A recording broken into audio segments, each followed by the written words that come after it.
I'm Dani Gasparini, and welcome to this segment of Penn Voice. I am joined today by Melissa Lukin, who is the Executive Director of CORA, which is the Community Overcoming Relationship Abuse. Thanks, sorry about that, Melissa. Yeah, it is a mouthful. You've been on the program before, and we had some serious conversations about what CORA is and what we do. And we continue to want to educate the community about relationship abuse and what those definitions are and how to look for it and et cetera. So let's go back a little bit and just tell people a little bit about CORA's mission first. Sure.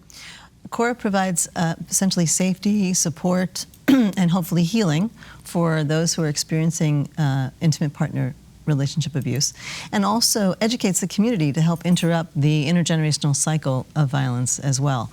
So we provide support for a spectrum of what we call domestic violence, which doesn't have to be physical. It often is verbal, emotional, financial. There are other kinds of abuse, and oftentimes it will escalate to become more physical. And I think the word relationship, too, is very important because you oftentimes will then think it's husband and wife. Correct. The idea of what that relationship might be could be anything from parents and children to siblings to aunts and uncles. And, right, you know, although we tend to focus on intimate partners, but absolutely there is a spectrum of abuse of all kinds, sadly enough. Right. Of course, the priority is for us to address the issues that arise between those who are in an intimate relationship, whether they're married or not. Right. And when you first spoke about safety, what are the kinds of things that you do once somebody has identified themselves as being in an abusive relationship? When you speak to safety, what does that mean? Sure. We like to think of ourselves as being very client-centered. So our approach is really not so much to provide advice as much as it is to allow a survivor to know the spectrum of services that are available to them. So we provide a 24-hour hotline, which is sort of the gateway to all of our services. We have a collaboration with all the law enforcement agencies throughout the county.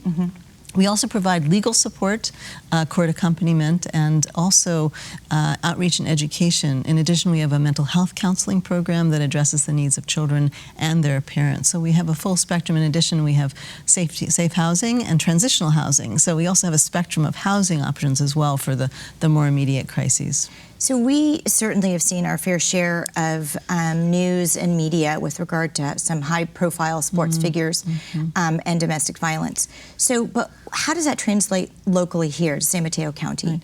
Well, CORA responds to upwards of about 14,000 calls a year, and the call volume continues to increase. So one would say that unfortunately, business is good. You know, the number of calls we get from law enforcement alone, those are 911 calls, are roughly about 4,000 calls a year.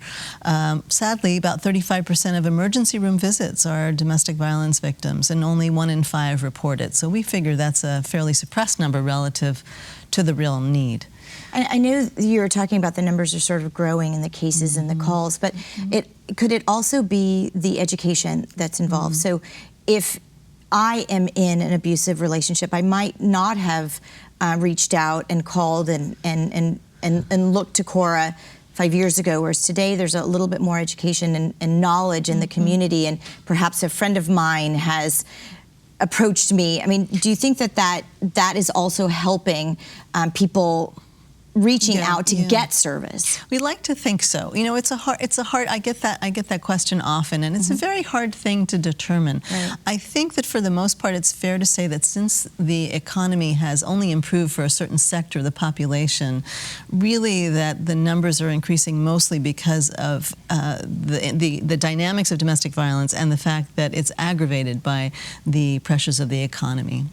For example, the difficulty of finding housing. Right. You know, it's one of the huge barriers to leaving. If you're in a relationship and you're thinking you're just managing it, you know, better than there's nowhere to go. Better than being homeless. Right, absolutely. Yeah. So tell me, what do I look for if I'm in a community, in my neighborhood, a parent at a school? What do I look for to be able to help someone or guide them to CORA? If I see that there may be something happening. Yeah, we want people to understand the dynamics of domestic violence are really quite complicated. You know, we're entering our 40th year of doing this work, and we're very fortunate that society has been relatively amenable to and open to a shift in the dialogue. But the fact remains that there are still signs that are being overlooked. For example, when somebody is being texted, if you get a text 25 times a day, that can be interpreted as love, but it actually, could be controlling behavior. If they're isolated from their friends and family, oftentimes that's a sign. If they have expressed fear, of course, of their partner, that's, of course, an indication. But there are far more subtle signs, and it's important for folks to communicate that there is help available, that the abuse is not their fault, and that they're not alone. Oftentimes feelings of shame are accompanied with this that prevent folks from reaching out. And I would find it might even be, so if I have a really great friend, and so I'm not really sure, but maybe I'm seeing some of these signs. I mean, how do you start that dialogue? I mean, do you... Well, it's something like, I love you, or I care about you, I don't blame you. It's, we are concerned. Right. You don't want to... accuse them of anything. Exactly. Right. Make them feel as though they are somehow at fault. Oftentimes we call that victim blaming. There's often a lot of, why doesn't she just leave? Well, really the question is, why does he do what he's doing, or she, in whatever case it may be. So I think that's really the more important question. What do you think is the barrier that happens when you are a victim from making that call, or that whole, thing that we think about? Why did they stay? Yeah. Domestic violence crosses all boundaries, right? It's blind with regard to race, class, sex, sexual orientation. So it really depends. The barriers differ for each population, but for the most part, one of the biggest, as I said, here in San Mateo County would be the problem of housing, because that's a huge issue that I know we're all very aware of. But there are others that are related to immigration, the threats of being deported, when in fact there are protections for survivors of domestic violence who are immigrants. There is the threat of being outed if you're in a same-sex relationship. There are barriers to leaving with regard to being threatened with your life, or your children being kidnapped. Oftentimes they're more subtle than that. So it's really runs a spectrum.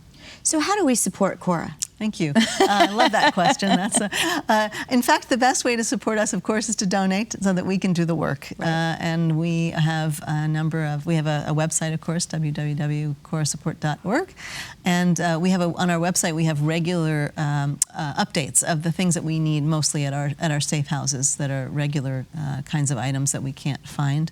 And of course, you can volunteer. We have a very robust volunteer program. We have volunteer training several times a year. And you can support us by talking about the work and the importance of what we're doing, and supporting preventative as well as intervention work. Right, I think starting that community dialogue and having all of us talk about it, I think will also raise awareness for people to understand that could be me. And I always think about, when we talk about domestic violence, that it is about violence, that it is about physically hurting someone. But as we talked about earlier, it's emotional and dominance kind of abuse as well. Yeah, and you become inured to it, really, so it's hard to see. So that can be very helpful to have someone from the outside say what it is that they're seeing without being judgmental about it. Right, right. Yeah. So what are the sort of biggest questions that people ask? And we talked about this, why don't they leave? Or how does the community, how do they grasp this issue and kind of embrace it or begin the dialogue? Well, I think one of the things that we're very fortunate to have is a number of very healthy collaborations with other agencies that work with survivors of domestic violence, and it's that fabric that holds the net for folks who are in this very complex dynamic, as I said. And I think the dialogue has been started with some of the issues with the NFL last year. People are having conversations in their living rooms that they might not have had previously, because they've been exposed to seeing what we're talking about. And the very important relationships with, as you said, law enforcement is probably key to your success in outreach and being able to support people. Yeah, absolutely. Yeah, and those referrals are precious, and we treat them each individually and uniquely, because each individual situation is, of course, Well, Melissa, different. we are out of time, but thank you so much for bringing this very important topic forward to all of us in San Mateo County, and I hope that through our viewership, people are able to access your agency both to give and to get help. Great. Well, we have some events coming up in October, in particular October 3rd, not to be forgotten, which will remember and honor those who've lost their lives to their partners in San Mateo County. And we'll make sure that we put that information and how to access and to attend your October 3rd event to support the organization. Appreciate it. Thanks again, Melissa, and we'll see all of you next time on Penn Voice.